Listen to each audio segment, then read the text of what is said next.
Good morning, everyone. Today is July 1st. It's a nice Monday morning here in Atlanta, Georgia. And you can see Sour Team Sanguine on the other side going to be getting ready for their first set of the day. And a pretty important set that is. But before we get into why that is, my name is Gormizer. Joining me here is going to be none other than Evan Rainday Rayner. How you doing? And these two are playing for the chance to go forward, essentially in the bracket right now. They're in the play-ins. Whoever wins gets to go play a PPL team at some point. They're also playing for the Kingdom of Burgundy, which you seem to be playing for as well. You might be the actual I didn't king realize they're it trying until to I was overtake. walking in. Yeah, both those jerseys very similar colored, but very similar talent as well. A lot of great teams from North America and Europe here. These are pretty much two of the best. And this is probably the most interesting set of all of them. Sour Team, again, 5 members with previous LAN experience, 4 members with previous Premier League experience, and the same thing can be said of Sanguine. They have a lot of players that have been in the Premier League, that have either subbed, that have been able to come through, a lot of players that have been on LAN, obviously being able to get their, I want to say, warm-up sets in yesterday, really, since they both were able to find themselves some 3-0s. They're looking pretty good, but when it comes down to it, Sour Team, again, a lot of history and a lot of experience. Yeah. And Ninu was the guy that came in. It was, a rookie for Virtus Pro last year and kind of blew everyone out of the water. Yeah, Ninu is one of those guys that has that potential to totally turn a game on its head just by being who he is, which is a flexible damage dealer that makes good decisions, that kind of prioritizes blasters. And the flexibility comes from his ability to take on the Leon, the Cassie, and actually overperform a lot of the times. I've seen Cassie have better performances on Sour Team in the hands of Ninu, more so than Perdo, to be honest, and that's a little bit more of his wheelhouse. That's nothing against Perdo. It just shows that Ninu can actually have those types of game-changing plays, and we saw on the Mave against Elevate, this is really the thorn in their side. They had a lot of momentum in this game. They had a lot of opportunities with the death ball composition, but it was really Ninu's flexibility and decision-making as that midfielder damage dealer that turned the tide for him. And, I mean, being able to pull out a Sky, like, again, something that we don't see often. We've started seeing a little bit more in the last few weeks, either in the Premier League. Console teams have loved to pick her up here and there, but not really big in the minor league, not really big in general on LAN. And came through, performed, I would say, exceptionally for what they wanted out of it. Was able to kind of bring, well, exactly what they needed, the counter they needed in that game. Yeah. And just being able to flex onto something like that kind of flexibility and I guess elasticity is what you need as a player. Good word, yeah. Mr. Fantastic would be proud. I think Zarini as well is one of those guys that he had to go out on his own journey. You send him off to college, he comes back a wiser man, and he's figured out a little bit of the world. Still got a lot to discover, but he at least can hold his own and is ready for the next step, and that's what this LAN is all about. They've got to take down Sanguine. There's a huge opposition on the North American side of players who are probably just as good and feeling even better because their performances were dominant yesterday, whereas there were some fumbles in Sour Team, some points lost, some things that look like maybe Elevate could have been in there. But at the end of the day, I think that these are two teams that are equally matched from different sides of the pond with different aspects of how they like to play the game. Europe is very consistent in their approach to where they draft and how they kind of prioritize maps and champion order. It's very much like a flow chart. And the way North American will do it will be a little bit more unique, a little more flexible. I'm curious the most part about it, Gore. Will we see Victors, Vivians, things like not the Talus so far, but stuff that is not as prioritized usually, more heavily prioritized because they did perform very, very well yesterday. And that's the biggest thing. The meta right now has kind of shifted. Tyra and Vivian are pretty heavily in there. Victor floats back and forth. Victor kind of fell off a little bit. It's one of those things, like, kind of depends on the scenario, I think, for a lot of teams, but they are willing to pull him out, and yesterday I think we saw that from both Sanguine and Sour Team. More Sour Team, really, than Sanguine, I believe. But this is also, going back to what you had said, an interesting set, because if you put a magnifying glass on yesterday, Sanguine was very, very clean cut as a victory. It was a very 3-0, like 4-0, 4-0, 4-2. It was a little more rough for Sour Team to get there, and we actually have Sour Team standing by to maybe kind of give us some enlightenment as to what went wrong for them yesterday and what they're planning to change coming into the set with Sanguine. Thank you so much, guys. Down here in the Sour Team booth with Zarini this time around, and this is kind of a special matchup, I think, in my book, because I look at a lot of the guys sitting here, and even yourself now with some PPL experience. But this is kind of a very old school Paladins team. A lot of these guys have been around for a very long time, especially Mr. Perdo and Sheepa. You look across the way and you see Sanguine, who's kind of like a relatively new school team. So, is there any fear that this might be like a passing of the torch if these guys are able to take you down? I mean, if they take us down, then sure, but like, we gotta do that first, right? So, yeah, I mean, I'm sure they're good, so we haven't played them, so let's see. How are your thoughts going against a lot of these players? I think most of them relatively unknown, but some of them do have that LAN experience. But everything just seems like it pales in comparison to the amount of experience that this roster has. Though you guys are a minor league team, even yourself included now from this past split, having some of that PPL experience at the top level. Do you guys think you can take this one cleanly today? I mean, we haven't played them, so we have no idea how good they are, but we're comfortable and I think we're gonna do fine. Yeah. Maybe not firsthand experience playing them, but have you guys been breaking down their VODs, what things they like to do, their tendencies, champion priorities, things like that? It's a weird team watching. Like they don't play that many champions, but it's been like 2 months since PML, like 1 month at least, and I don't know. We'll see. I have no idea how they're playing, so. Got to get in there and got to feel it out, man. Best of luck to you guys. We're going to get this one back up to the desk. Get ready to interview Sanguine.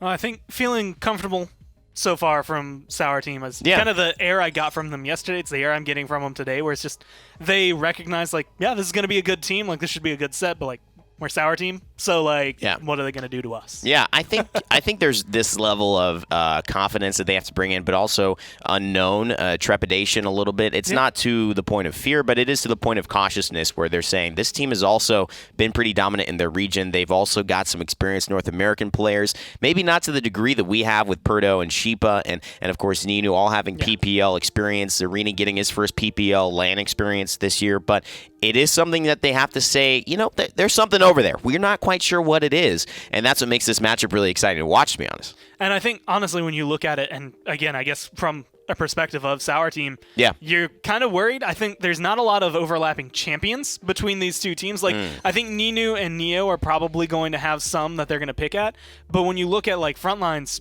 Sanguine, even yesterday, showcased, they don't really care what you have to push them on. Like, they'll play a Nara if they can get a Nara, but they will absolutely push Jalen to play something like a Fernando, and he'll still make it look good. I think that's the strength that they have. Like, again, looking towards some of the point tanks that we have in the PPL, Jalen Sanity is incredibly flexible and doesn't mind getting pushed onto some of those, I want to say, more fringe point tanks. No, I don't think so. I think Jalen Sanity is a very smart player, one of the more integral parts of this team. They actually performed really well over a few LANs, Niu with Jalen, but Jalen wasn't able to be there, and he had actually gotten tripped up at the border. I believe it was the Canadian border as well, and so the fact that he's here gives their team a whole new level of confidence. He's, I would imagine that he's a lot of the brains of this operation, not necessarily the mastermind, so to speak, but I think his voice, his play gives them a strong stability and allows them to be who they really are, which is a smart team, an efficient team, an effective team. They don't make a lot of mistakes, and they have pop-off potential. That's why I think Jalen, alongside with Flame, really add a dynamic of just intelligent choices that makes them a dangerous squad.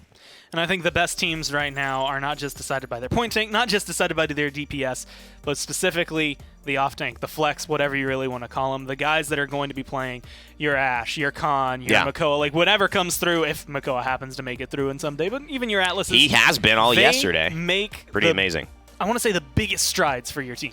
I think that Flame Effects brings a level of, and this is really even more so than Jalen, because he was almost acting as would have been a coach for G2 Esports, subbed in for G2 Esports, almost had that role at LAN. They gave it to Kyle, but what was so interesting about his ability to even be there in the conversation is that he obviously has an eye for the game. He obviously has an understanding of what to do in these moments and how to flick shot or change up the direction that you're playing.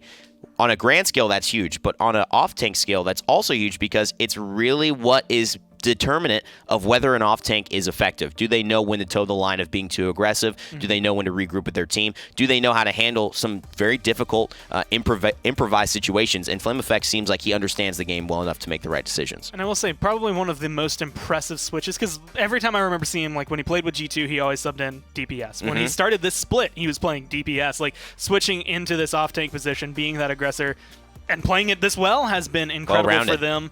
Not only was he going to be a sub in the past, Edgem has been a sub in the past for other teams, and now both of them kind of being able to combine their talents and come together. We actually have Edgem standing by to tell us how Sanguine's feeling as they go up against Sour Team.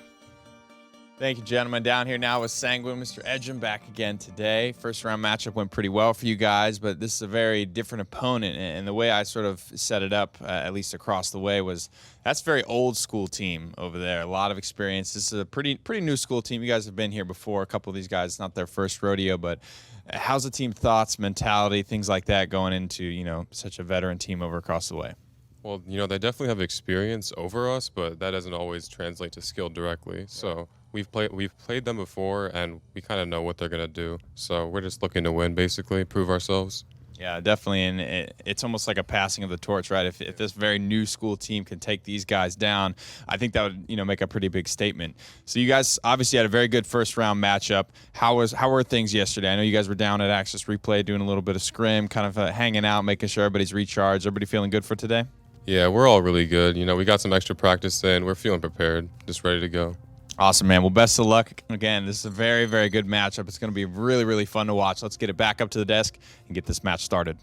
I think I said it yesterday, but Edgem was probably the most non-missing player. Like, it's really weird to describe. He's it. a very just didn't efficient, miss a lot of shots. No. And he never missed an opportunity to spray either. Like, he's always on point with both of them no matter what. Neo's going to win that no matter what. Neo's going to win the spray battle. Neo, yeah. And I think one of my biggest things about this team is that they are so dangerous and they are so strong in terms of their decision making. It's very hard because you're going up against dangerous and experienced players who maybe, okay, if you're looking at are they in their prime, maybe not. Maybe they still got something to prove, but at the end of the day, it's experience and great decision-making versus these really, really strong, intelligent, and up-and-coming players. It's almost as if like they're meeting in the middle as Sanguine tries to continue their rise. Sour Team try to kind of hang on to their elite level of play that their veteranship kind of dictates. So it should be really interesting here. Could see a passing of the torch. We know Edgem yesterday mentioned how he really hasn't, kind of been too reserved in saying that he wants to take down some of these old PPL pros and prove that he should be there. And this is actually a very interesting map to start on. Sour Team being top on the bracket are going to be able to choose the map first. And they actually take it to a map where Sanguine 4-0'd Flashpoint yesterday. Like, it was a very, very clean Splitstone quarry for Sanguine yesterday. And so Sour Team, I think, maybe looking to show them one up, but also start on, I would argue, equal footing. Like, Splitstone quarry has been a relatively neutral ground for a lot of teams. Oh, man. Now that's a coach because he's not giving anything away. That's a poker face if I've ever seen one. There's no worry that you can see in that. Like, maybe, like, you have to pay attention. Like, do the nostrils flare when a certain champion gets picked? Is that stress? Is that a tell, or is that something that he's doing to try to throw the team off?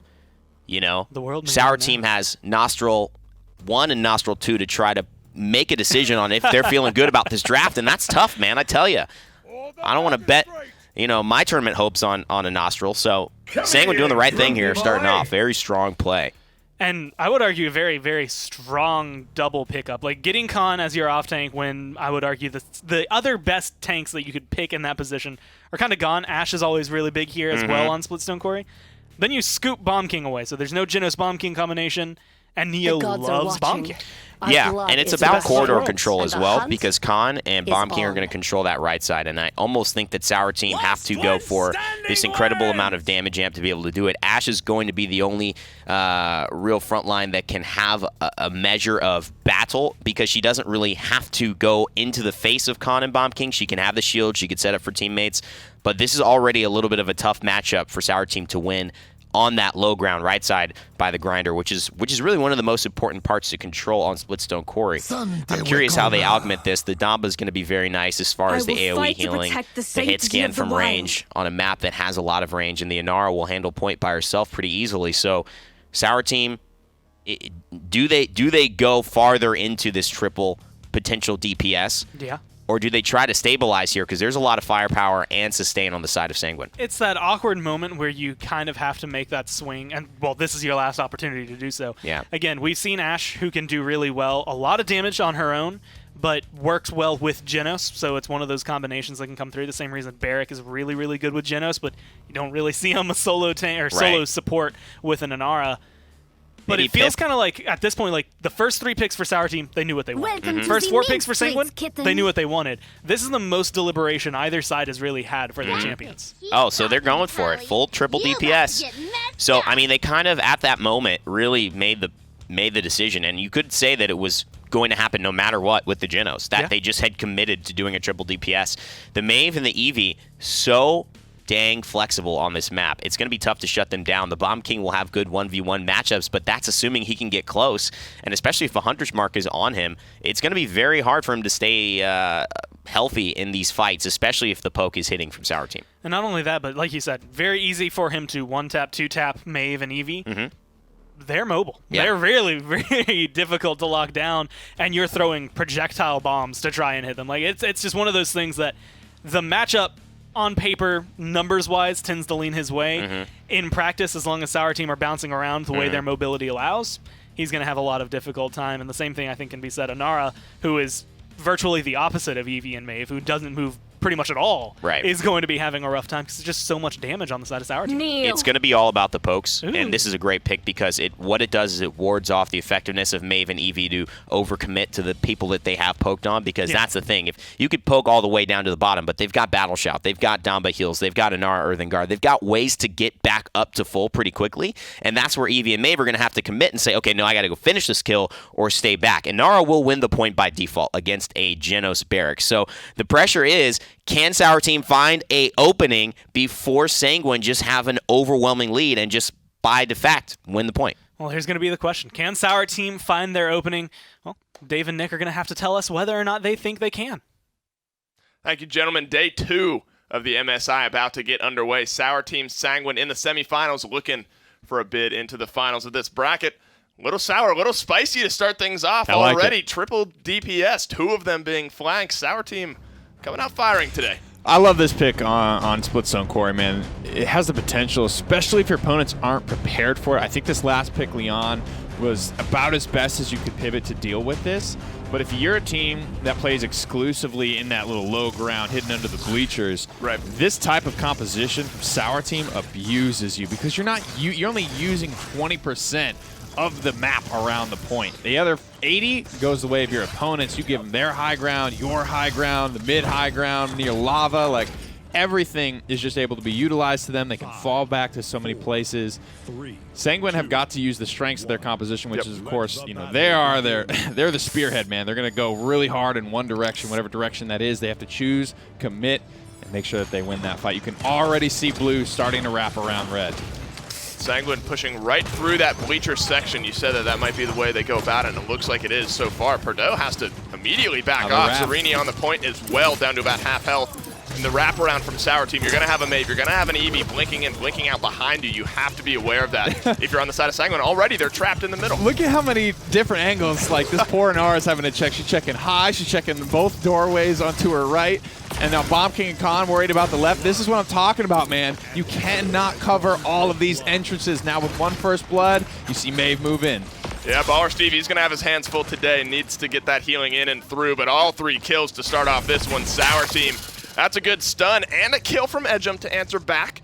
Jump into a little bit of a pause, but firmly in control as we go into this pause is Sour Team. I mean, and they playing on that mobility, exactly as you said. I mean, yeah, you have Perdot and Sheepa kind of holding down the one side, but then the Maeve and the Eevee just flanking around the back. There's too many angles right now for Sanguine to look at. That's what I'm talking about. That's why I like to see this composition, because it's very funny to me. I don't know, that type of advantage is just very funny to watch players try and react to. Specifically, though, I talked about how this Sour Team is very, very veteran, very OG. Sheepa and Perdot have played in nearly and either first or second place many of these lands. But it's something of a relic of the past to see Sheepa on this Eevee, and that's kind of something that, just an old man like me likes to see. Back. He's playing a lot of the off-tank nowadays. You rarely get to see what made him such a great player and what made him so dangerous, what gave him that reputation that he currently holds. But this is one of the characters that he used to rock with, and it's very awesome to see him get a chance to not only play it, but to flex that old muscle, you know what I mean? To really use what he once was to give Sour Team yet another angle and another win condition. Well, that old muscle is working out very well right now. 99% for Sour Team. Edgem from this high ground needs to find some damage. He's doing so. Helps out Neo to answer one back onto Neo. Here comes a crossfire. from the high ground. Is it going to find anything? No kills just yet, but forcing Sanguine back. That's maybe all he was looking to do. Sheepa, though, blinks in. Perdo adds another. And Sour Team, they get on the board in the meantime. Sanguine unable to find footing so far. So let's talk about what maybe Sanguine could do to prevent that from happening again. I feel like the most likely scenario is to park Leon on their right where Sheepa is right now, pretty much, and frankly where that Leon was as well. Up here, just so you can see the rotations, call them out, and frankly abuse your range. Neither Maeve nor Eevee is going to be able to contest Leon effectively from range. You know, you might be able to get lucky, hit some of those Maeve daggers, but the burst that Edgem's going to be able to pump out onto a target like a Maeve or an Eevee is just going to win that matchup. If they dive together, things might get a little bit scary, but that's the first step I'd like to see Sanguine take in adjusting their mid-fight. Yesterday we saw Edgem and Neo, that 1-2 punch from Sanguine. Oftentimes just a lot. They're just way too much for the teams to deal with yesterday, and not finding similar success up to this point. But I think you're right, just so much mobility from Sour Team, too many different directions to look. A little bit different of a split stone Corey this time around, in that we're used to almost seeing nowadays 4-0s, 4-1s, where the team who goes to this map is so comfortable and so effective at pushing that they can end it quickly. But this is maybe more split stone of old, where you get sort of these middle fights and the payload really goes into overtime. But these next few trades, I think, will dictate how far this payload moves. Well, Niu finds the first blood in this little skirmishy fight, meaning the defense is likely to hold this corner. It's a tough one to break for the offense. Every game of Paladins does change fairly drastically from the first round to the second round, just because of a little thing called ultimates. Now, when you look at overpower, that should be such a guaranteed kill for Sanguine. I'm wondering if that's what they use as just the root way to change their mid-fight and maybe just grab a pick on who it is. I'm not exactly sure. Tyra's a source of a lot of the bonus damage, fairly safe, but Barracks their only front line. They definitely have a decision to make around who they want to throw into the fidget spinner for that insta-give. That's a really good point. I mean, all the ultimates as well, Seismic Crash, Enlightenment, all the above. I mean, there's a lot to consider as far as what direction you're looking to go with some of those ultimates. I mean, the overpower, so many different targets. Not just the mobility comes into play, but the wealth of targets that Sanguine could identify as well. A couple trades coming in here, Ninu and Neo, each trading back and forth. 2 down now, 3 down now for Sanguine. Sour Team pushing forward, trying to get this payload pushed in. Perdoat's the next one. They're fighting for the back of the base. Edgem needing to use this range advantage. Overtime is in favor of Sanguine. Nice job. Better late than never, I guess. A couple of kills come through for the offense. Overtime is going to place, you know, without a barrack here, somebody has to stay on the objective. It's going to be tough. Likely the job of Eevee. Tyra just gets dunked by a King Bomb, and I guess that might just well do it. It looks like it's going to a double kill from Neo. Edgem as well, throwing a double into the mix. Flower Steve saving his ultimate.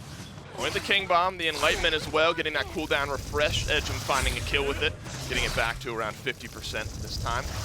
Sour Team using a little bit as well through time and space. Crossfire, Ice Storm, those will not be up for the start of this round. So 3 ultimates, or I should say 2 ultimates for Sour Team, 3 for Sanguine. The overpower is sort of where I think you need to look in this case, in that you mentioned how important it is for him to identify the proper target, and that's you were mentioning how, you know, sort of these mid fights, they change so much when the first round of ultimates come online. Exactly. And, you know, Flame Effects has had not a bad game, but sort of a tough game up to this point. But that overpower could be so impactful for putting Sanguine just in a better spot as far as fighting this mid fight. Got to be a good one here. You can see relatively the same approach, but a different context of the situation. Flame Effects, watch him. He's the con. He's going to be looking for that overpower onto somebody, but who? Zerini? Like maybe a likely target. Burned a couple of cooldowns. The clock strikes midnight, though. No more vision for Sanguine. Oh, and they're going deep. He finds Baller Steve as well, and Edgem. They put them together on the high ground, but it's not going to work out when Ninu's hitting the daggers the way he is. Sour Team, they wrap up Khan as well, and they weren't even able to use their ultimates on the side of Sanguine. Sour Team ripped through the red lineup and get themselves back on the point. Scary stuff here. Ninu already back to 26% on the ultimate as well. Just looking for somebody to zone, somebody to fight. Ninu is chomping at the bit for blood. They know this Bomb King's back here somewhere. Here comes the overpower onto Zerini. Where's the follow-up? Is he even going to die? He's not even going to die, Dave. Oh my, he gets out of it, and Ninu finishes that kill as well, playing that mobility perfectly. Edgem, the Enlightenment comes through, doesn't find a kill. Baller Steve helps him do it, though. He's about half health. The healing is good, but Zerini and Ninu, they're holding up this high ground. Edgem needs to stay alive, but Zerini, Ninu, Perdo, all getting in the kill column. Sanguine are wiped, and Sour Team are looking at point number 2. That's a high ground barrack right there. Zarini happy to take that positioning. It would have been nigh impossible for Barrack to get there on his own, but the overpower that never resulted in a kill, man. That's free mobility. That absolutely is. He's happy with that real estate purchase. Zarini now is not going to want to move himself off of where he is. It's been given a gift, and that just completely backfired on the Sanguine. That's one of the most 101 executions of how to get that pick, is you've got to be able to capitalize on that overpower. Khan is very solid outside of his ultimate, but his ultimate can and should be one of your easiest ways to get a free pick. I'm just wondering why it took so long.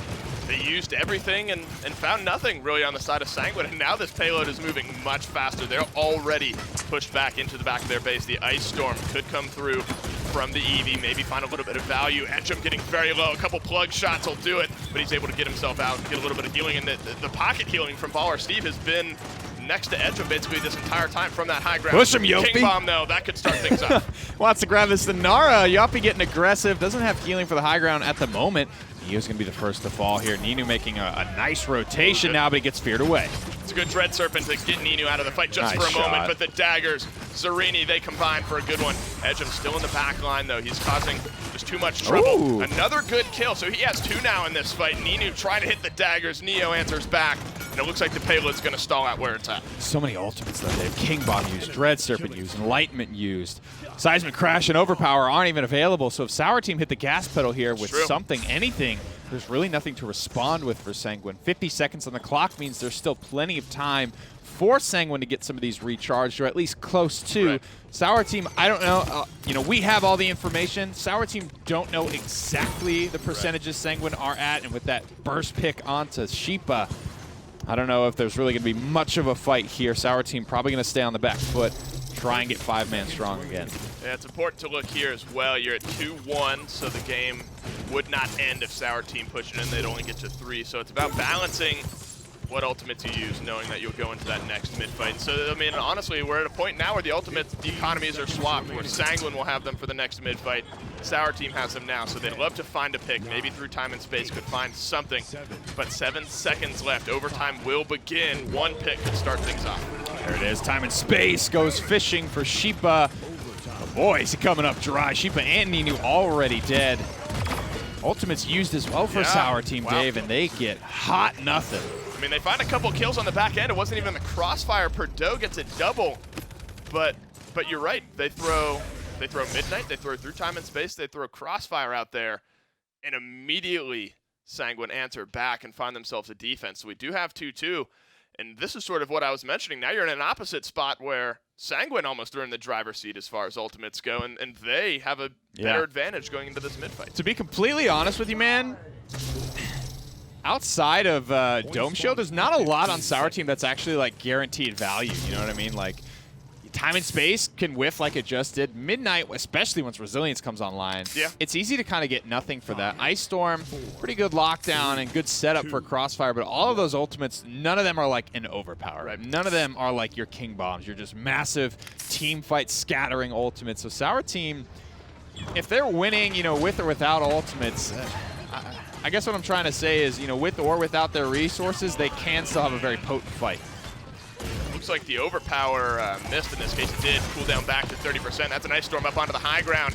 Edgem and Baller Steve are going to have a whole lot of pain coming to him. That's a good Dread Serpent. Sends a couple the opposite direction. The Enlightenment comes through, buys some time. He stays alive, and he's going around this corner. Sheepa needs to win this one-on-one, but the moves are too good right now from Edgem. He finds the kill onto Ninu. He stays alive, and Sheepa has 31 health. 1 auto attack will do it. Edgem finds it. He weathers the storm, and Sanguine are on the point looking for 3. It looks like Sanguine have won both fights here on the low ground and on the high ground. That was kind of rough, I'm not going to lie, from Sheepa. That even might be looking a little bit rusty. Sanguine go ahead and grab this payload as a result. Nice fight back from Sanguine, and now they are on game point. They could potentially close out Splitstone Quarry. Heck, that looks so different. I remember looking back at the mid-fight last time, and it was just Ninu diving Edgem and Baller Steven. They both got killed by one guy in the Mave, and this time around, so different. They could dove not only by the Mave, but the Eevee as well. But they're able to stay alive. The Dread Serpent was good. Enlightenment as well found some damage. and a little bit of immunity. So well played there from Sanguine. And like you said, they're pushing 3-2 here. Sour team now on the defensive end after seemingly being in control this game.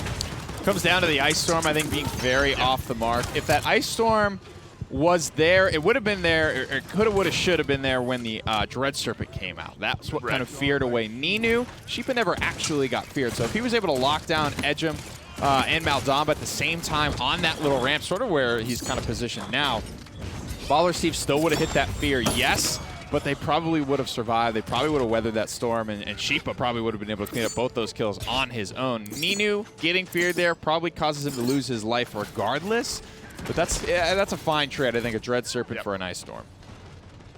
The Overpower going a little bit wide last time as well. They're still able to win it. This one is good. Oh, but they kill him out before he's able to get it off. The damage is too much for Flame Effects. He pulls him in, he hits the mark, but he doesn't get the kill. Into that lava hazard over there off to the side. So good answer back there from Sour Team. 34% is where that returns to, but there's still 55 seconds left in the round. So I think both teams at this point, Sour Team will look for the defense, of course. Sanguine, of course, still looking for the push. But you're really just trying to charge your ultimates, because if you start using some now, you're not going to have them for that initial engage on the next mid-fight. 40 seconds on the clock, plenty of ultimates available, like you're saying. And given where the payload is at the moment, and the way these kills are falling for the defense, I don't really see Sanguine getting much of anything going this round. You know, this kind of reminds me of that SSG set where we just talked about Overpower, man. So far, I don't even think I've seen a single one connect or result in a kill, I guess I should say. Right. Zarini got hit by one, but didn't die for it. That should be the easiest, freest pick that you get in this team fight. That's part of the reason why Khan is just so damn strong, but Sanguine have not been able to leverage it. You can win a team fight without an Overpower. Imagine what you could do with one. That's a really good point. I mean, the Zarini with the free mobility, as we were calling it, up to the high ground, and then just now off to the side, I can't quite remember who he grabbed in, but they hit the Overpower in towards that lava hazard, but they blew up Flame Effects before he was able to turn and find a kill in it. At the end of the day, though, it is going to be 3-3. Game one of the day, already down to 3-3. Interesting, though, we see the triple DPS. Obviously not that uncommon coming out to play here from Sour Team. Moments of brightness, moments of darkness, honestly, from both sides. It's going to be a fun one going into point 7. Certainly is. You can kind of see on both sides of the coin here, fights happening on the low ground near the bleachers, mostly between Bomb King Khan, Tyra, and Genos. But over there on the high ground, that backliner fight between Maeve, Eevee, Maldamba, and Leon, so important. Edgem gets the best of it last round. The round prior, Ninu gets the 2v1.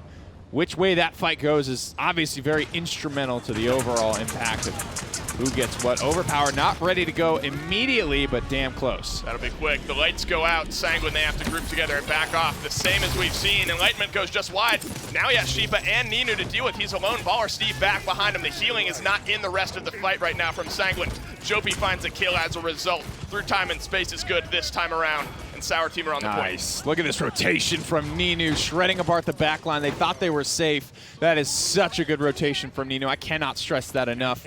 Being able to take his eyes off the prize just for a second to go get those 2 kills, then rotate back to where he was while Sheepa holds his foot on the throat of Edgem in the backline. Very nicely done by Sour Team, and that's just a win, man. Wow. I mean, you build up a point 7, and you talk about your Nictistic, the team that uses their ultimates first. That's only first. in round 1, dude. That's true. No, you're right. But that time around, if we looked at the ultimates towards the end of that game, I think Sanguine maybe had all of them still up. Yeah. They didn't get to use the King Bomb. They didn't get to use the Overpower, and maybe you look at the Overpower that got used towards the end of the last round. It didn't come up in time to even be used at the beginning. Yeah. I mean, that's too much weight, I think, on one ultimate. But at the end of the day, Sour Team were able to throw everything at the wall. They're able to find the win here. Start off set number 1 of the day with a win for Sour Team. Let's send it back to the desk. Well, it honestly comes down, I think, well, just as close as I think a lot of people were expecting between these two teams, a 4-3. But Sour Team seemed very much in control during that last point fight. Like, there was a little contention early on, but then it just kind of skewed in their favor pretty heavily. Yeah, there was really the big point is the Overpower not being ready at the start of the round to finish the game. And that's what you play Khan for, and that's, what Flame will probably be just hitting his head a little bit about the fact that that wasn't available. Obviously, whatever happened to that point allowed you to be able to get to where you were at a 3-3, so you can't say it's all bad, but they were really counting on that. They ended up kind of keeping Neo together with Flame, and that resulted in Edgem and I believe Baller Steve really being isolated in the backside. That was really unfortunate for them. And Neo, typically a very, very good KDA type player, goes 12-12-4, which is not where you want to see them. Notably, Ninu and Perdo having great games on the Maeve and the Tyra. That was one of the things. Edgem was up there in terms of damage. Perdo, I believe, topped him by a few thousand.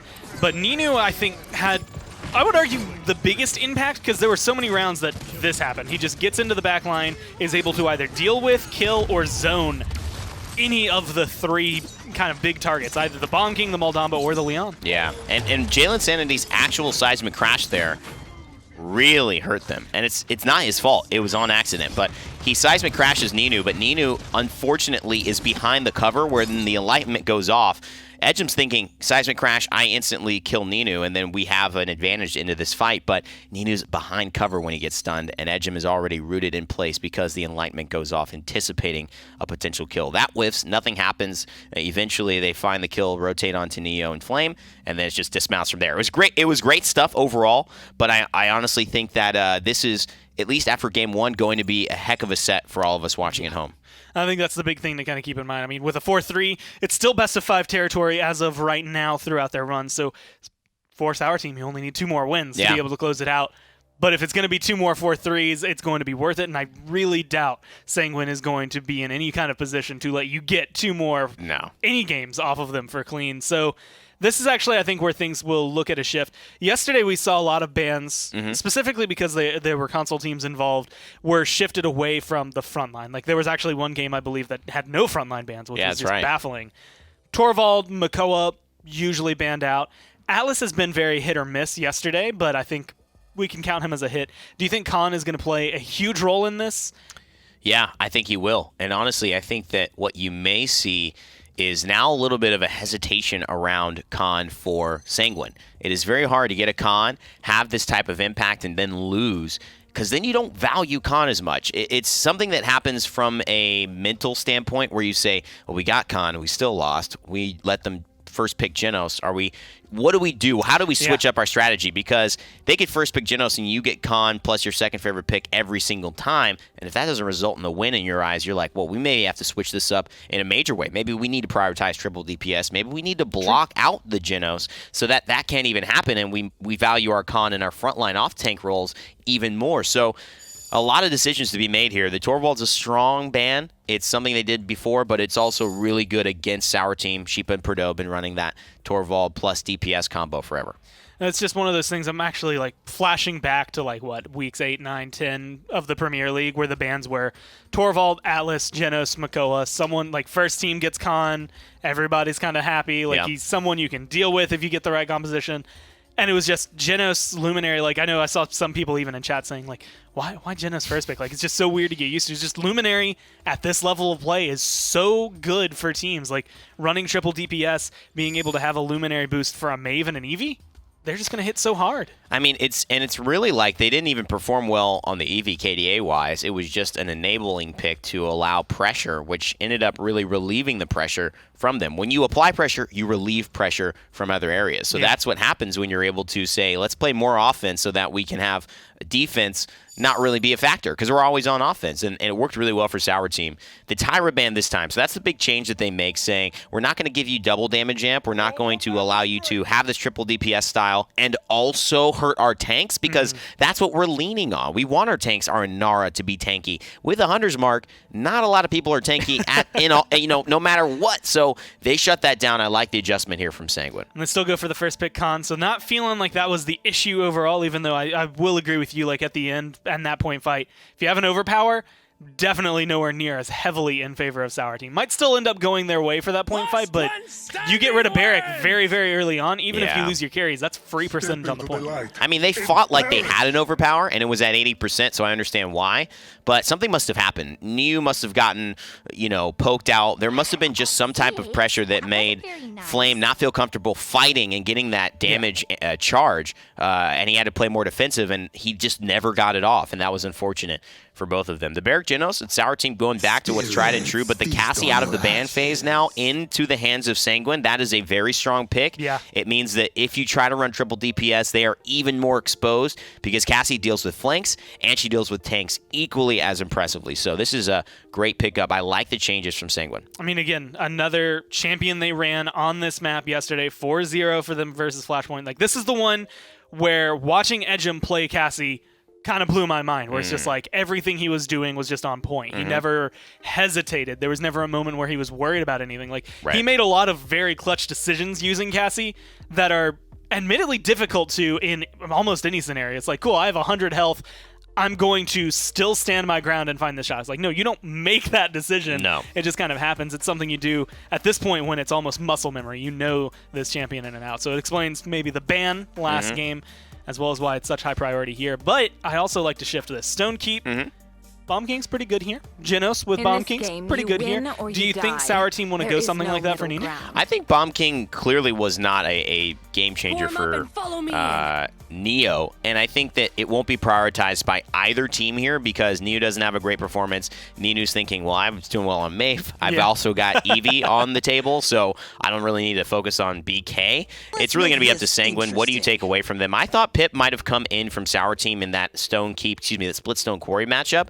On Stone Keep, it's going to be a nice play, gives Niu some flexibility, and also just a little bit of that midfield action, which he's so good at, leading the troops. Here's where we're attacking. Here's the focus, and they kind of move in from there. The Ashe and the Barrick with Genos, it's already a dangerous composition, but the Leon has not been something that I've seen Perdo thrive on. He's a great player, but it's going to depend on the day. Seems like he's having a decent day thus far. The Drogos here is going to be hard to deal with as well from Sanguine. I can't think of, honestly, a more comfortable pick for Ninu. Like, if I remember correctly, like, this was the champion he played when he first showed up in the scene, and it was kind of like, oh, okay, this is the statement that you're making right now. Like, not only are you going to come in and pick Drogos, but you're going to perform exceedingly well on Drogos and make sure people remember your name for it. It's really good. Obviously, there's no, I think, direct counters there for Sanguine either. Yeah, I think that it's, again, no-hit scan except for the con is going to be tough. Drogos is a good pick there, so he can own the Sky Stone Keep. Already a great map for this current Wormjet style of Drogos. And I think that everyone has a good draft here. Let's see if Sanguine taking away that big Hunter's Mark from Tyrell will make a difference for the con's impact. And that's going to be the big one. Can Drogos pop off? Will Cassie be the way to victory? Sanguine's going to find out. But to do that, Dave and Nick are going to have to take us through game number 2. Appreciate it, Gore. Thank you, Evan.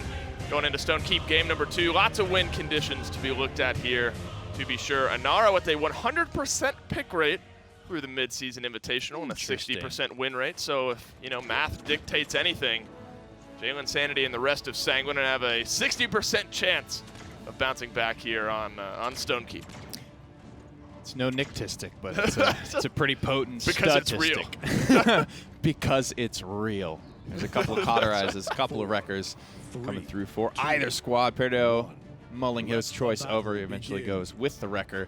I love a good 10th pick Drogos as well. Once you have everything available, you can see, make your decision wholeheartedly. Ninu will be able to be impactful with this pick. It's weird because needing to pick something last almost kind of is the argument for why it's not that great. But like you pick a good last pick Drogos, and man, this thing can just dominate the game.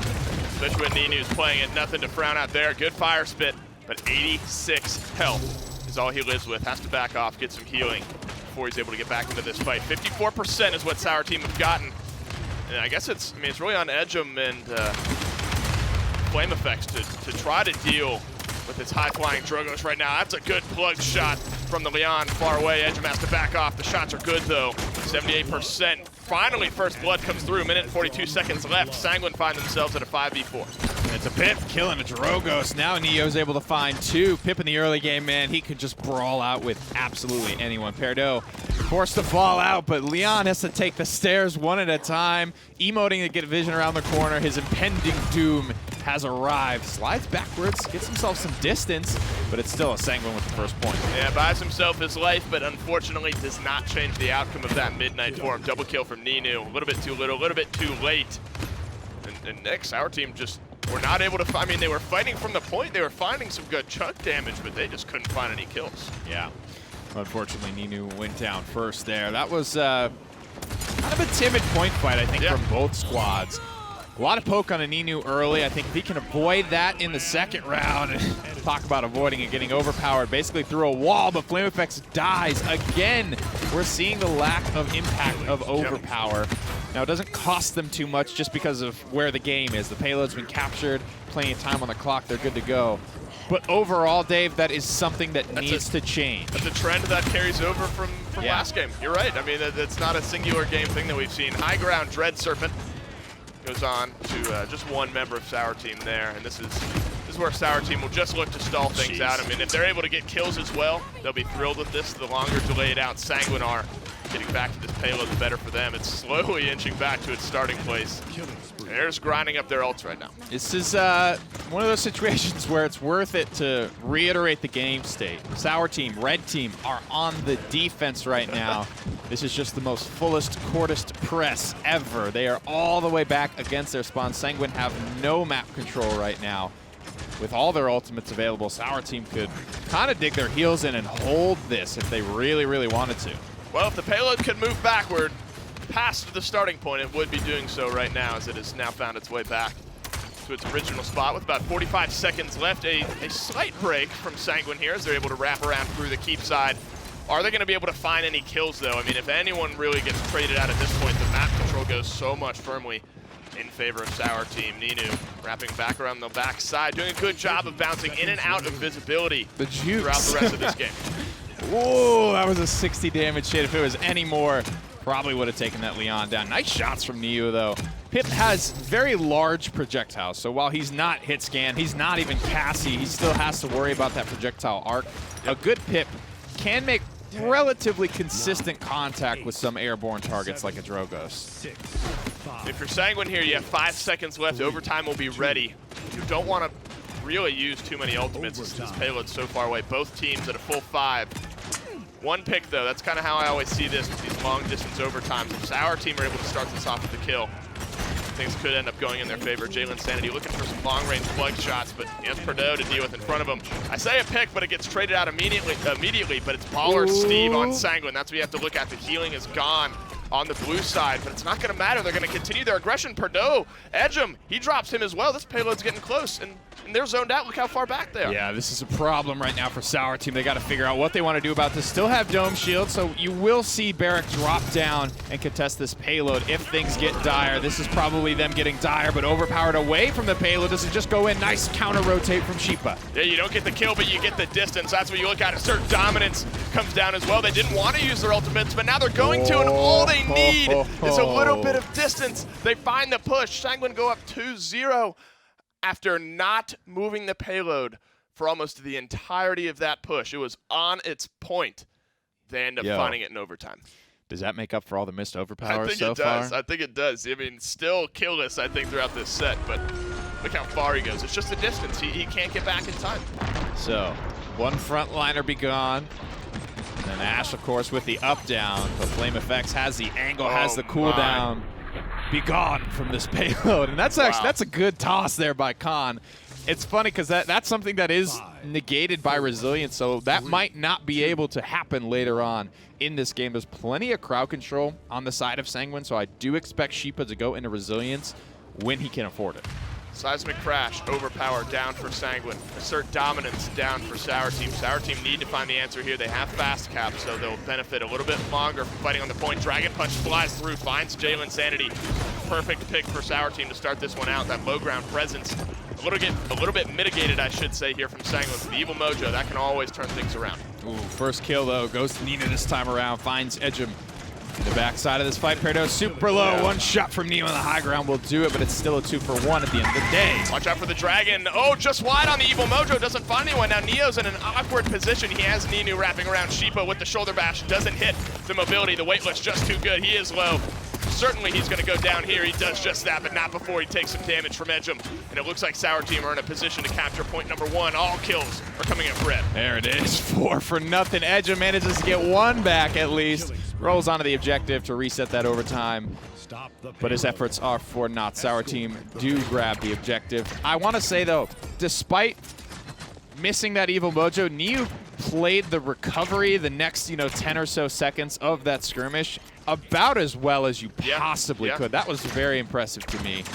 And he only missed the Evil Mojo because he got knocked away by Ash. Things just got really awkward. That shield was kind of down. He tried to guess which side of the shield she was going to be on. Manages to, miss that one. But again, the recovery there was solid. Niu is playing a really nice pip at the moment. Works out well in their favor this time around. This payload moving much faster than what we saw last time, and Perdo with the kill onto Edgem. That's the long-range damage dealer for long-range damage dealer. In this case, Sanguine at a 4v5 right now. Flame effects go so low, the shield has to come up to keep him alive. They're going to be fighting from the high ground here. They cannot really step down except for a contest at the last possible minute. Jalen Sanity has seismic crash as well. An opening kill from Edgem onto Sheepa may just stall things out. Niu dropping very, very low, almost to the kill volume as well as low as HP, and Flame Effects is going to be able to keep him up. I think Flame's done a really good job of keeping pressure on Nino. He's the only true hit scan pressure they've got for him. And the damage isn't great over range, but it certainly adds up. 30 bullets in the clip, great rate of fire. Nino's not moving too fast, so again, these true hit scan threats can really track this character rather easily. Drogos is on the larger side of character hitboxes that float around anyway. So Flame Effects, it may not be a glorious job, one that we sing songs about for years to come, but it's something that he's got to get done. Making it work. Ninu staying alive. We saw a Neo, a pip kill onto the Drogos. Not something you'd expect to see, but good shots from Neo. They'll find its mark. 38 seconds left. This payload has much less distance and much more time to cover it than we saw last time around. 5 ultimates apiece for all sides. Sheepa onto the high ground. It could be a good assert dominance moment if he chooses to use it. He's looking for it right now. Neo goes flying in. The Void Grip. Oh, the shoulder bash brings him up, but the flick shot turns around. Neo goes down. Sour Team at a 4v5 already. Where was he headed? That's my question. And Nara goes down as well. Overpower will send Sheepa off the map. But is it enough to bring this defense home? That's all it is. Consolation. The Void Grip keeps the tumble away from bad, Edgem. Bro.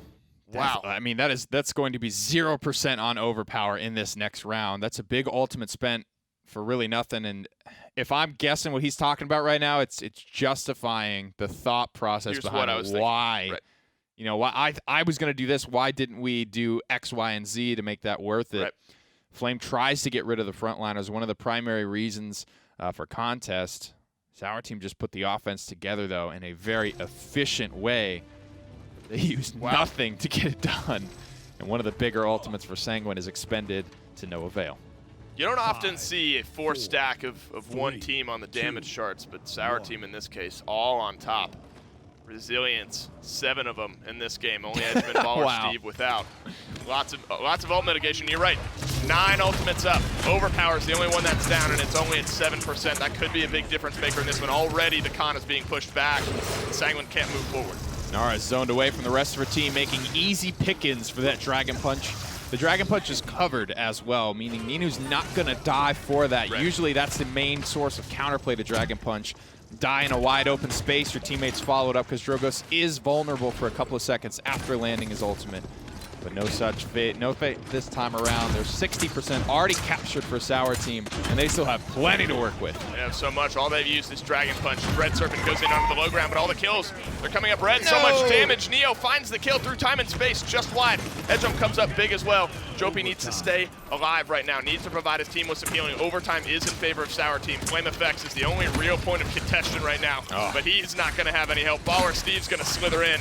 But that's just a bit of a formality at this point. Sour Team with a clean team fight. They're going to take point number 3. Absolute lockdown here from Zerini, fearlessly capturing this one all the way home. 3-2 now reads the scoreboard for Sour Team, and they still had resources left over. Did not take everything for them to grab that one. Assert Dominance, one of their bigger ultimates, still available. And at this point in the game, it's going to be more valuable for the damage immunity for 8 seconds while remaining in the bounds of the barrier. but it's a lot that Sheep has to play around because not only is his stun going to be largely mitigated by everyone on Sanguine who has resilience, but he has to worry a little bit about what happened earlier happening again. He could get overpowered out of it. He could get Commander's Grab almost out of it. Like I said, resilience mitigates not the duration of Khan's grips on his Commander's Grabs and overpower, but the impulse of the knockback, meaning how far you get thrown away. Right. Resilience is going to take care of that aspect that Sheepa won't have to worry about anymore. You look at the overpower, it's just now coming back up, only about 10% ahead of the Dragon Punch that was used at the beginning of this round. So you got to make those count. It's a slower charging ultimate. So when you use them, you got to make great use. Flame Effects will have it up for this defense with 1 minute and 22 seconds left. Payload, though, we've seen Sour Team, they've had no problem really moving this payload forward already under this initial choke point. Putting out a little bit better of a defense. Sanguine will have 5 ultimates soon as well, but they assert dominance onto the high ground, get some stun. They're pairing it with Through Time and Space. Ninu gets up, gets a kill as well. There's only 3 members of Sanguine that are all left. I don't know if they're going to be able to defend. I don't either, man. There's just another missed overpower, bro. You just can't pick Khan, Dave. If you're not going to hit the overpower, I'm sick of this. It's underpowered. I'm over it, dude. Are you overpowered? I'm overpowered it. I'm done, man.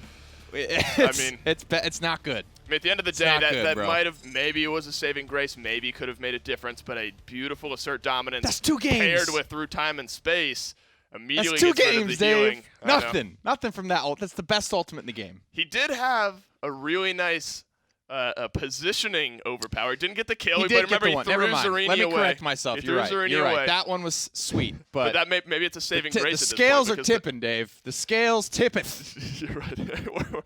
we're talking good overpowers are slightly being I'm looking at overweight. you too, Sadak. I didn't forget about your little performance on this character, He feels man. insulted. He's not even playing. He You plays see tomorrow. that tweet from Kresnik yesterday with Sadak in the closet? He's still Oh, in that's right. He's still in timeout from that game on Khan. All right, Straight well, listen, whiffing. he's a guy who will he'll be sour on himself anyway. Sour Team, they'll be sweet on how they performed up to this point. 2-0 up they go, 1 game away from moving on to the finals here in the play-in bracket. How will it play out? I don't know. Let's hear what the desk is thinking. Well, now we have to ask the ever-important question. Yeah. Does Sanguine ban Khan so they don't pick it? Like, do they Yeah, keep it? I mean, that's twice now. So we talked about this dynamic a little bit. I alluded to it. Obviously, Nick shared his thoughts about the overpower quite clearly, so you all don't need me to repeat that. Yeah. But the point is, if you pick something and that thing underperforms when you value your whole draft around it, how do you change your draft? Because you're getting what you want, Yeah. but it's not performing. But it's not as a result of you not getting what you want. So now do you change what you want so that hopefully you will perform with that? Or do you keep picking what you want that you have been wanting and just hope that you perform? It's a really difficult conversation to have because this forces not only Flame to look at himself, but his teammates to look and say, listen, are you not going to – do we need something else for you? Because it's like now you have to go out of the draft and now you have to look at yourself. And being honest, nobody wants to lose these games. Nobody wants to miss their ults, but it happens. And you're saying we need to manage our risk at this point. And this is actually something I'm really glad we went into highlights here because Joppy is one of those, like, not doing crazy amounts of damage. His healing numbers are pretty high up there. But it's the unseen damage he's applying, which is every single time he throws out an Astral Mark. Every single one of those Luminary boosts. That's 2 times in a row that Sour Team have gone for the Genos, 2 times in a row that they've won. And in the fights they've won, that's been a pretty convincing fashion at the very end that they are ahead. Is Genos worth looking at here for Sanguine? Like, is that something they need to factor into this equation? What's happened is they've really made it tough on themselves, Score. And I'm answering this question in a roundabout way because, Genos could be the problem, but they don't know. Because they're getting Khan and they're not doing everything that they need to do with their picks. So if they were, and then they still were losing, you'd say, okay, maybe their draft is the problem, but you don't know now. And so now you have to figure out, do we change our picks? Do we start prioritizing different things? I think it'd be good to give it a go. It's now do or die. But I also think now you have to look at, we're not even really able to see if some of these matchups are actually what we think. This could be EU and the fact that they just have this experience on LAN, that they're hitting their shots, they're performing with their draft. You don't know exactly what experience does, because Yeah. we're a video game here. You can't see the nerves on a player and how they show up all the time like you would in a traditional sport. You have to kind of guesstimate because it's Pip running around. It's not, Neo and on Stone Keep bouncing up with all those hops. So at the end of the day, you have to try to really take a good look at yourself. Hopefully the coach is in there. Hopefully he's got not the nostrils covered, everything but the nostrils. He's talking with them because this is like a big decision moment for them. And it's a very big, you have to bounce back, right? Now you've lost 2, a 4-3, a 4-2. It seems like it might have gotten even slightly easier for a Sour team to be able to get through, so you have to bounce back here. It's do or die now for Sanguine. If they lose this next map on Jaguar Falls, well, they are completely out of it. They have no chance of going further. Sour team secure themselves a guaranteed spot moving forward if they can win. And this is actually where I think it's a nice, comfortable map. I also appreciate Sanguine choosing to go second here, because with a band like Cassie from Sour Team, if they go for something outlandish like the Mave, they open up a whole field of picks for themselves. The thing that's interesting, Gore, and I think you're right, outlandish because it's not typical. We're going to see maybe like a no frontline ban again because it's already set that precedent. Everyone wants to leave all of them on the table. I think maybe you ban Torvald. I don't know if you need it, and there's no reason to go that deep, and you have number 2, so I think you're fine. But I just think that at this point, Sanguine have to try to be a little crafty. The Mave, not crafty, although it feels like it. What actually worked for console yesterday is they banned the Eevee quite often because of their own inability to play it most of the time. But it shut down what I think a lot of the European PML teams and high-level PC teams count on. They almost don't ban Eevee as often right now against each other because they all know they could play it. Maybe it'll be an asset. Don't need to ban it. Worry about our off tanks. But banning it takes away something that's really flexible for them. So in the same vein of the Eevee ban, I think the Mave ban fits just like that. I think it's actually a very good decision from Sanguine. Now here's a question that I'm not even sure I know the answer to. With Cassie and Leon both banned out, does Amani play a role in this set? Like, is Amani, does she exist now? Is she going to be somewhere that people would actually pick her up? Because we got to see her yesterday, but I'd argue that was a control thing. I don't know if that was very much in favor of those two champions being gone. I think there's some possibility. You got to be careful because now you're going against Makoa, and he's one shell spin away from being backline to backline. That hurts. And making you really regret your decision. They've now got all the damage amp in the world, but what they don't have is Atlas. And that is actually the first time Atlas is doing the unthinkable, still communicating with the team with only the nostrils exposed. This is a new type of communication that apparently is being developed. It's every time I've watched, I'm not even seeing movement. When I'm watching like a Clemson game, it's very typical to see like the piece of paper come up, cover the mouth, make sure you don't see the comms or whatever. Yeah. I've never seen the full hoodie sunglasses strat, so that is something new from Sanguine. With the headband. Literally no eyebrows, no eyes, no mouth, no anything. You're not giving up anything. In fact, they're not really giving up anything in their draft either. I mean, Con Atlas, it's very good. Don't really know who's going to play what. I would assume Jalen probably going to the Con and flame flexing onto the Atlas, but I guess either or there, really. Yeah. And then picking up the Vivian, which is just good to, I want to say, help deal with and alleviate some pressure from the Makoa. It's just good damage. Problem is, if Vivian gets hooked, she's in trouble. She can fight out of a lot of situations, but Makoa is maybe one of the only ones that's going to really test her in a 1v1 because of that hook, and you just get the burst damage. You get her not doing damage to you for that half a second or whatever it is. I think the Tyra, Genos, obviously the Cassie ban works really well for the Makoa to be successful for Sour Team. Sanguine are doing their best to just basically make sure that they have pressure because Makoa, Tyra, Genos, all that says and screams to Sanguine is that Sour Team has pressure just by existing. Everything those characters do just applies pressure. Barrick is going to hold down the fort really well. It's a flexible pick. He'll do a ton of damage, and Bomb King is just going to add more trouble for the chaotic situation Sanguine have found themselves in. Two front lines for sure. I like this pick because it does alleviate a little bit of the problem they're having, which is what happens if Sour Team just runs at you. They've got a lot of damage and a lot of CC, but now Drogos can kind of get up above it. I don't mind that. Well, here's going to be, I guess, the biggest question for you of today. Is this the draft Sour Team need to be able to close this out? Or do they find this as a 3-0? I think this is a absolute Sour Team's game to lose. They've got all the things that you would say, wow, that's too good for these players. Yeah, that's what I was so it's their game to lose. But I think Sanguine can pop off and start to bring the set back here. I would be surprised if they got swept 3-0. I don't think it's going to happen.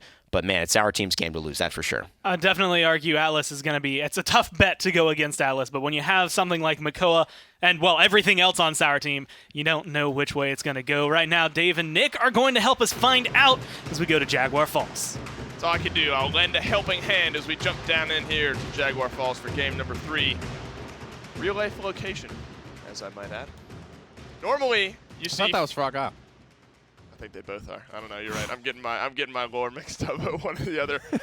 5 battle passes strong on the side. Oh yeah, look at that. Of Sanguine, shiny names and all.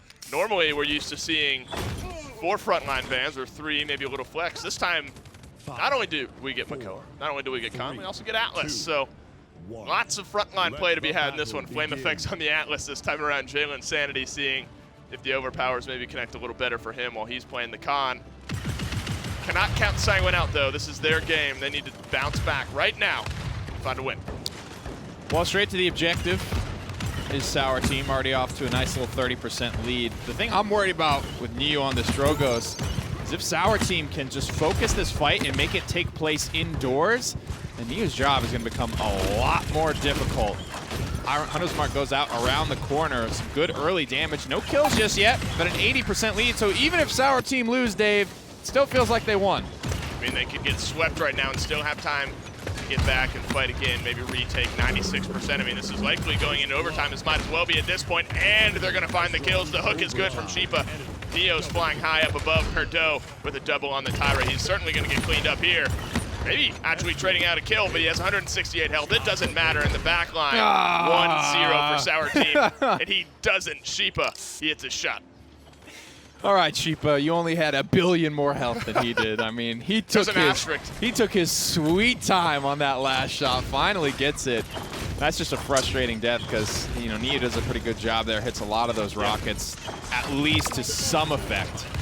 Still doesn't have enough to get it done. Not enough left in the tank. That's what Makoa does so well, though, man. He just walks you down and has more health than you. So away it goes. He comes out strong in this one. Neo trying to get aggressive right now. Does find a kill. Ninu forced back. Makoa tossed over the top as well. So Sanguine with a good answer back here. You need to find these defenses. I mean, we saw last time they went up 2-0, but then just push, cap, back to back. 4 straight points for Sour Team to round out Stone Keep. This is a good start on the defense, though, from Sanguine. Well, it just took too long. I guess when I really look back and break that first mid-fight down, it's like you got to make a move right. Eventually. I don't know what they were sort of waiting for. They didn't go till 96 or whatever. The problem is I can't look at that and say, well, they were trying to get this to happen, but it just took so long. I don't know what this is, what it is that they were waiting for, because that was like no first blood happened. That's whatever, but first blood is literally you at 99% trying to dive onto the objective so they don't just get a free 100-0 no contest fight. Are they trying to charge ultimates, get a dragon punch or something? Like, that's all viable stuff that you could do. But man, it was just, it's kind of far-fetched. Finally a kill resulting from an overpower. Not something that we've been able to say a lot throughout this set. Hey, there is, you're right. That's one. To be fair, Neo got the kill, but it was delivered in by overpower. That's okay. Listen, we take those. We take those, absolutely. 10 times out of 10 we will. 3 time in space, tried to answer back a little bit. Didn't find any kills though. Sour Team will try to hold on to as many ults as they can. Sanguine recharging a few. Sentinels, I don't know, throw an asterisk on that one. That one's not really a charging ultimate as they tend to be out while they're recharging anyway. Honestly, even from like long range, the combined fire with the hunting party of a Genos and a Tyra is like good enough to deal with this Drogos. King Bomb's gonna roll through, stalls out for a second, waits for the rewind from Atlas, still gets the job done. Perdo's alive here, but he's one of 2 or 3 members that are left standing. Zarini as well is up front. Jopi needs to stay alive, and he does. Good movement, good positioning. Perdo's alive. He's extending this fight, and the dome shield comes through. Here comes the crossfire. They want this. They want to push this one in. Finds the damage, but doesn't find any kills. Well, they need to take down these beefy front lines first. Now, target swap onto the back line. Neo gets deleted as soon as he re-enters the fight. And look at this. Perdo's in a perfect spot. Oh, but they're not able to get a touch. They have to back off. Zarini gets killed. He was the only saving grace in this case for Sour Team. He needed to stay alive. Didn't work out. Sour Team threw everything at the wall. answered back with a couple things from Sanguine, but they really wanted that one to go in. Well, this is a best of 5, folks. Sour Team are up 2-0. Going into this one, I was excited because I really felt like this could be like a very passing of the torch. This is a new school Sanguine who has a lot of talent and proven themselves to be very effective. Sour Team, you know, had probably some of the closest games with Console yesterday, but this is a very old school, very veteran team. I did not expect this one to go as cleanly as it is currently for Sour Team. Even those little decisions like that, though, that shows the experience of this squad. Like, just with a man down with a dome shield and a crossfire, having the confidence to try and go for that. That's something that a very veteran team can kind of see the light on.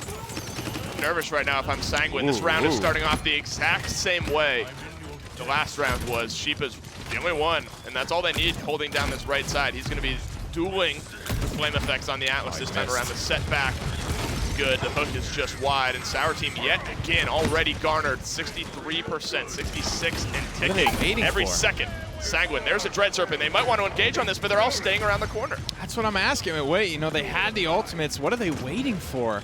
They throw out the fear, but nobody's there to follow it up. Stunned out, just burning and burning and burning in the firebomb. Jalen Sanity can't get anything done. And now it's Yappy flanking with confidence here on Genos, putting out some good damage in this fight. Zarini has the most kills in this one. Perdo's trying to throw his name in that hat. 2 doubles for the side of Sour Team. And again, that's a little bit more aggression from Sanguine, a little bit sooner. But they didn't fight until they were already 80% on the point. And Sour Team just stayed there, fought from the point the entire time. The ultimate usage was good, and they have a crossfire. Only Sentinel recharged for Sanguine right now. Sour Team are in a pretty good spot. They might be able to push this one through. Well, they have this Drogos, right? So, I mean, when you look at the difference in the comps, Hunting Party, Bomb King, Makoa, Luminary, that's not a combination of words you want to fight against close quarters indoors. So maybe it's just Sanguine trying to get Sour Team to fight them outside in their backline, because that's really where they're sitting, you know what I mean? They're just chilling in the backline. But Sour Team is not biting, man. They're just sitting on the objective, happy to do what they're doing. Well, here we go. The King Bomb through. Crossfire out as well. Edgem with the only answer back right now from Sanguine, getting rid of Perdo. That's massive, but the health bars are low. The positioning a little bit awkward right now from Sanguine. They only have healing. They only have Jalen Sanity. He goes down. This one could go through, and it looks like that's exactly what's going to happen if Ninu comes up big, finds some damage here. And that's all she wrote for point number 3. Sour Team 1 point away from moving on to your finals. Well, sitting on some ultimates as well. Dome Shield, time and space. I think Exile was about to come up as well. Dread Serpents at about 97%, nearly there on a couple of their resources. But I'm just wondering what it even means at this point. The approach to these fights has been kind of confusing for me to watch. Sanguine biding their time and not feeling like they have a clear reason as to what they are biding their time to try and get. Yeah, the Dread Serpent and the sort of end that was of last available round, the whole time. It was a good Dread Serpent, and there just wasn't really any. If that's what you're going to do, do it. Right. Do it earlier. I don't know, man. They'll look for a change. I mean, might as well be up right now. Exiles as well. I mean, they'll have the tools. Dragon Punch will come up towards the later end, or maybe the mid end, I should say, of this one. Hit some shots that'll come up a little bit sooner. Zarini has a Dome Shield, though. They've elected to stick him on the point this time around. That's a good long-range bomb as well. Already forcing Neo into an awkward spot. The dashes come through. Zarini at half health. First kill this time, though. That comes up for Red. I already like this positioning better, right? People are forced more outdoors because you actually see Khan taking an aggressive indoors position, counter time and space to try and poke this Khan out. Ultimately leads to nothing. Perdo will fall.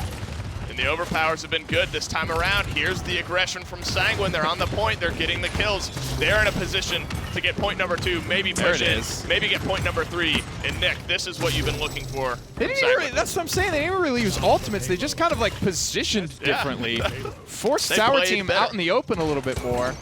And they played more aggressive. Like, one of the things Drogos does so well on this map, especially when you can pick it well into a draft that doesn't have a lot of direct counters. Not saying that that's what's happened here with Sour Team, because I think the Tyra and the Genos is enough from mid-range.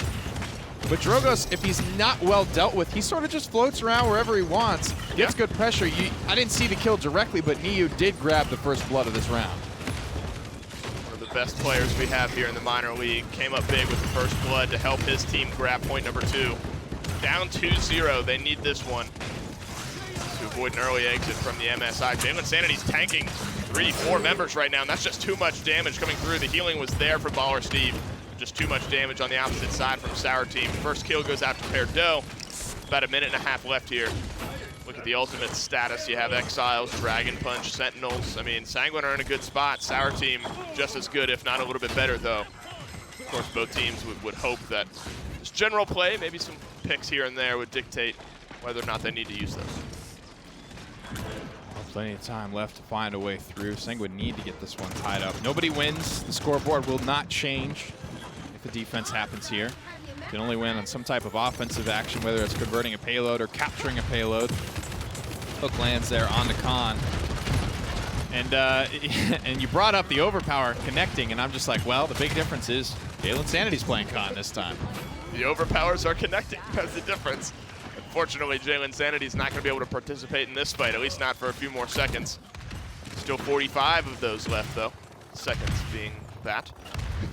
Weird way to word it, but, you know, it works at the end of the day. He's going to respawn. He'll come back, overpower, ready to go. Good setback from Nino as well from the high ground. Just trying to hold this line. Neo with the kill onto Perdo. Perdo's been such an offensive threat. This could be a time where they look to get aggressive. It's his predator as well. He's at the top of the food chain now, and nobody can contest him in the sky, especially not without Hunting Party. Give me a break. Jalen Sanity finds Sheepa as well. Just like that, man. It has not felt like Sanguine were in control of this game, but we could be sitting at 3-3 here before we know it. It was very, very close. Kill's getting traded back. Jalen Sanity, the frontliners for Sanguine holding strong. The hook goes in.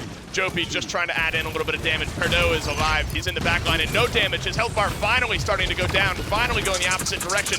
Can he get the kill onto Jalen Sanity, though? Ninu's back in this fight as well. The kills are coming up blue. Overtime's going to tick away. Oh, but that's a double kill from Neo. He pulls things back maybe for Sanguine. Can he find the kill onto Zarini, though? Zarini, critical resets here on the bowling ball shields. He's buying so much time. Zarini, the point frontliner, holds it down, gets a critical kill onto Vivian as well. Very well struck by Zarini. Not a lot of PPL experience, but I think it's that little bit is shining through now today. That's right.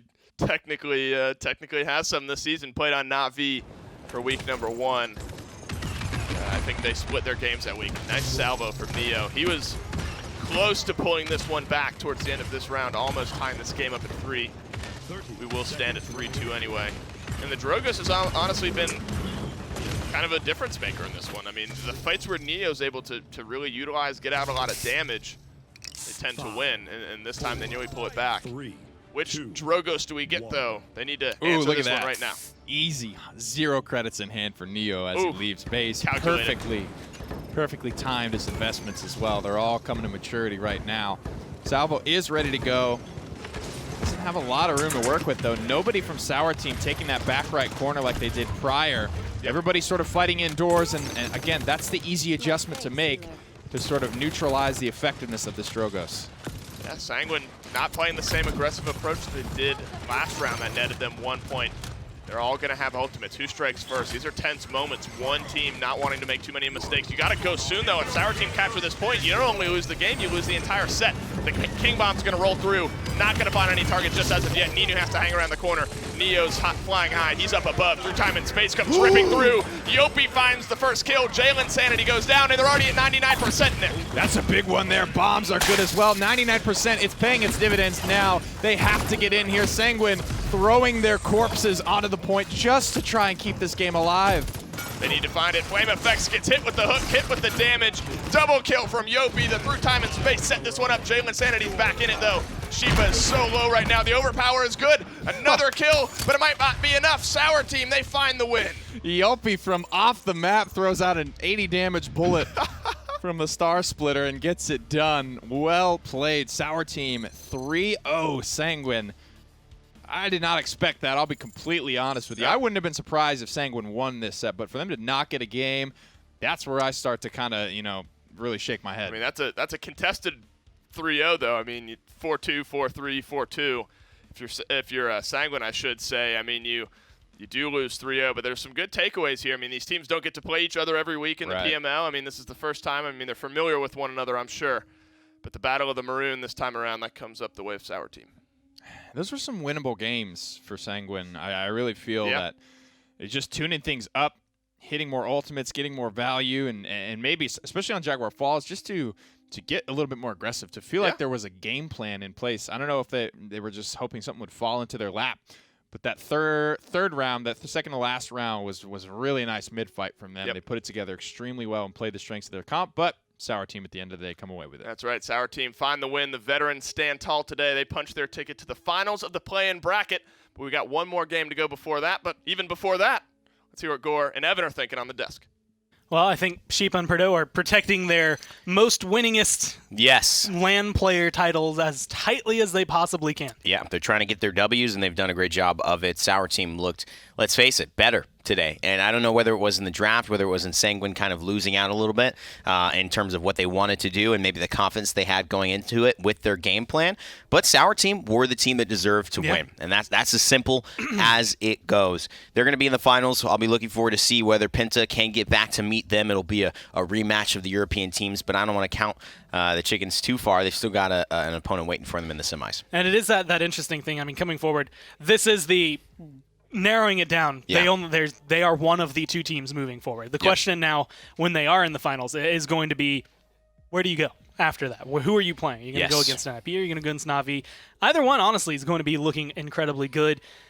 But Sour Team are fitting exactly where I think they need to, right? This is exactly how you have to look in this bracket in order to make sure you have a chance when you're going up against PPL teams, because these guys have been on LAN 13 weeks this year. They've been here for months. Yeah. So this is like a really good I don't want to call this one a warm-up, but it kind of felt that way. I mean, another 3-0 for Sour Team just shows dominance. And you know what I think is unfortunate is that I saw what could have been perceived as the strength of Sanguine, which is in their ego. A lot of people think ego is bad. Ego is what it is. Ego is just the confidence level that you have. It's the strength of the belief in what you're doing. And I think at this point it could be used negatively to be overconfident. Yeah. But it also, and to be arrogant, but it also could just be used to say, hey, I'm here, I'm doing my thing. I know my worth, my value.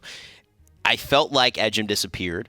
I felt like a lot of Sanguine, you could tell Flame Effects actually switched onto the Atlas. Jalen Sandy took the con. I wonder if that was because Flame didn't perform as well as they wanted on the con. I question whether Sanguine showed up the way that they would have liked to. Will they look back at this VOD and say that was really us and we just lost to a better team, or will they say that we didn't really show up today? And that's the thing that I think will hurt me, in terms of analyzing this game and what does it mean for them in their future of LAN, or it'll also maybe hurt them in saying, what could we really have done had we really popped off the way that we did yesterday and the way that we know we can? I think looking at it, at least from my eyes, yesterday's Sanguine, today's Sanguine, kind of two different teams, at least in appearance. I think the Cassie bands absolutely hit them hard and probably knocked them down a little lower. But as you saw, 3-0 there for Sour Team. The next matchup is going to decide their opponent. It's Hype Unit. It's going to be Penta. And, I mean, if it's Penta, it's another day for them, right? That's like, okay, cool. This is our scrims. This is our minor league. This is everything we do. If it's Hype Unit, it's another different flavor. But that one's going to be an interesting set to look at. Out of those two, do you think Sour Team would look stronger against one of the others? Oh, I think they're going to be hoping and praying for Hype Unit. I think they're going to change their names to Hype Perdue and Hype Sheepa right now to make sure that Hype have as much support as they can. If they can get through Penta, it'll be the finals that Sour Team are looking for. Well, there they go. Either way, we do have Sour Team not only winning their their second set this week, first set today, but guaranteeing themselves a spot moving forward. Now they're going to fight for seeding, but we also have them standing by to see how they feel about that pretty clean 3-0. Congrats, guys, back here in the winners interview chairs for the second time this week. Today, another 3-0 for you. These are teams that, I'm sure you're familiar with their players, but of course in the PML week to week, you don't really get to play against them all that often. You notice any differences between the way that you guys play over in Europe and maybe Sanguine play over here in NA?